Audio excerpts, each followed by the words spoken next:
Жумгал районундагы Меңкуш айылында туюк суу уран калдыгын сактоочу жайын көчүрүү иштери башталды. Бул тууралуу президенттик администрациядан кабарлады. 13 июлда президент Садыр Жапаров Меңкуш айылынын жергиликтүү калкы менен жолугушуп, радиоактивдүү калдыктарды жок кылуу, зыянсыздандыруу, туюк суудагы уран калдыктарын дальнее сактоо жайына ташуу учурундагы коопсуздук маселелери боюнча кооптонууларын уккан. Июлдун аягында өзгөчө кырдаалдар министри Бообек Ажикеев орусиялык Росатом ишканасынын өкүлдөрү менен Жумгал районунда уран калдыктарын көчүрүү иштери менен таанышкан.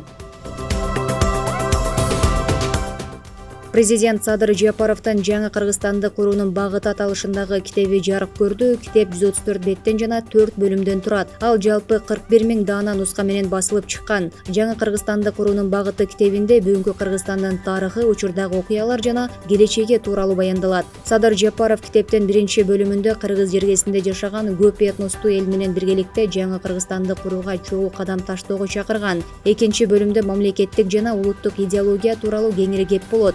3 бөлүмдө болсо улуттук жаңылануу жолу, кыргыз элинин маданияты, каада салты, улуттук идеологияга тиешелүү ой толгоолор тууралуу баяндалат. Жыйынтыктоочу 4 бөлүмдө президент алдыдагы жаңылануу жолунда аткара турган иштер арбын экенин түшүнүүгө чакырып, биргеликте ынтымак, биримдик менен бир максатты көздөй кадам таштасак гана кубаттуу кыргыз мамлекетин кура тургандыгыбызды баса белгилеген. Кечээ кездерде күн жана шамалдан электр энергиясын алуучу станцияларды курууга ылайыкташкан жерлер тоскоолдуксуз трансформацияланышы керек. Бул туурасында министрлер кабинетинин төрагасынын орун басары Бакыт Төрөбаев айтты. Өкмөттүн маалымат кызматы 2023-2024 жылдардын күз-кыш мезгилине даярдык көрүү боюнча жыйын өткөнүн билдирди. Анда энергиянын кайра жаралуучу булактарын пайдалануу үчүн багытталган жерлерди берүү маселелери жөнүндө жарлыкта талкууланган. Төрөбаевдин айтымында энергетика, айыл чарба, жаратылыш ресурстары министрликтерине, Жашыл энергетика фондуна, президенттин облустардагы ыйгарым-токтуу өкүлдөрүнө жана жергиликтүү өз алдынча башкаруу органдарына бул жарлыктын алкагында тапшырмалар берилген.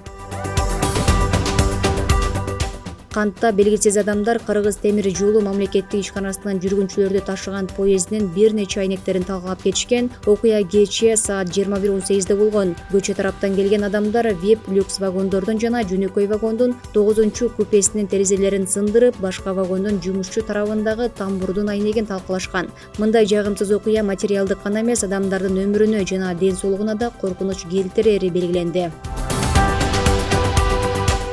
Бүгүн саат 16:00 тарта Төө ашуусундагы туннелди оңдоо иштерине байланыштуу коюлган чектөө алынды. Бул тууралуу Транспорт жана коммуникациялар министрлигинен билдирди. Маалыматка ылайык, эми туннелдин фасадын көрктөндүрүү иштери башталат. Ал учурда эч кандай чектөөлөр коюлбайт. Белгилей кетсек, буга чейин Транспорт министрлиги туннелди оңдоо иштери 6 августка чейин созула турганын, бирок иштер мөөнөтүнөн мурда аяктаганын маалымдаган.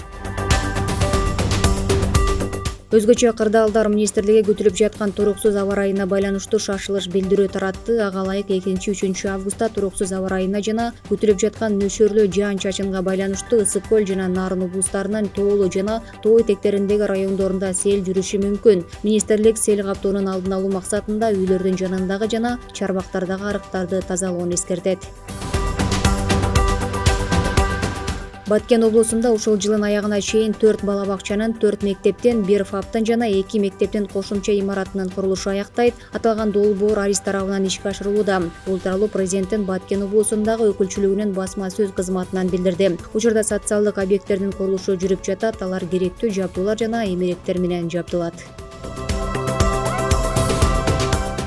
Ысык көл жээгиндеги эс алуучуларды эрежелерди сактоого чакырышты. Бул тууралуу өзгөчө кырдаалдар министрлигинен билдирди. Маалыматка ылайык, Каракол жана Балыкчы шаардык өзгөчө кырдаалдар бөлүмүнүн адистери көл жээгиндеги эс алуу жайларында коопсуздук эрежелерин камтыган такталар, куткаруучу шаймандар, сууда коюлган чектөөчү белгилерди текшерүүгө алып, атайын нускаманын негизинде түшүндүрүү иштерин жүргүздү. Эс алуучуларга акваторияда өзүн кандай алып жүрүүнү түшүндүрүп, сууга түшүүдө коопсуздук эрежелерин сактоого чакырышты. Ошондой эле көл жээгинде тазалыкты кармоону эскертишкен.